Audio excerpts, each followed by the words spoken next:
title of the story, The Confluence of Water and Fire. In a quiet valley, formed by the hand of the Creator, where the earth rested beneath His command, water flowed according to its course, and fire waited upon its place. The water moved gently, doing the work appointed to it, giving life to the ground, cleansing what was defiled, softening what had grown hard. It reflected the heavens above as though bearing witness to the glory set over it. The fire burned with steadfast intensity, giving light in the darkness and refining all that was brought near. Each had been given its purpose, and each stood by the will of God. Yet they remained apart. For water remembered that fire consumes, and fire knew that water quenches. Each judged the other by its power, and kept its distance. But in the fullness of time, as evening settled and the valley grew still, they were brought together, not by chance, but by order. The fire drew near, not in wrath, but under restraint. The water did not withdraw, for it was upheld by the same word that set its bounds. Then there arose a quiet sound, as of breath moving upon the deep.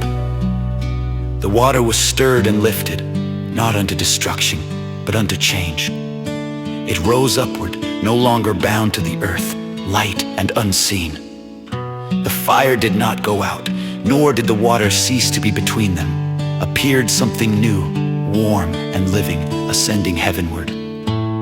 It was not what water had been before, nor was it the fire as it once burned. It was the work of both, governed by measure. The rising mist moved gently, carrying warmth without scorching and presence without harm. It touched the leaves and they were not consumed. It filled the air and yet did not overwhelm. And in that lifting, water and fire perceived that alone they could only preserve or destroy. But together, they could transform. Fire understood that strength without restraint brings ruin. Water understood that rest without stirring brings decay. And together they learned that the Creator brings forth His purposes not by abolishing one thing with another, but by joining them under His wisdom. The valley beheld the mystery turn again from above, falling softly as rain, restoring the river from which it had risen. Nothing was wasted, nothing was lost.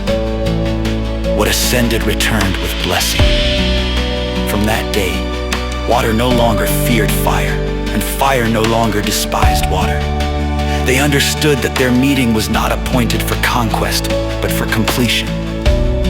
And those who passed through the valley discerned the truth without words, that when opposing works are held under the command of God, they do not destroy one another, but declare His glory.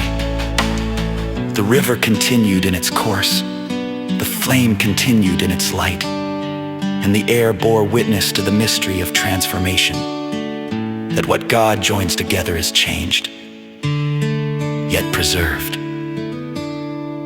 Moral lesson.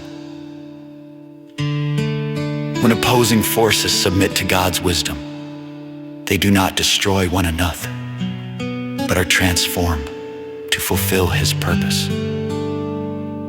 Terah.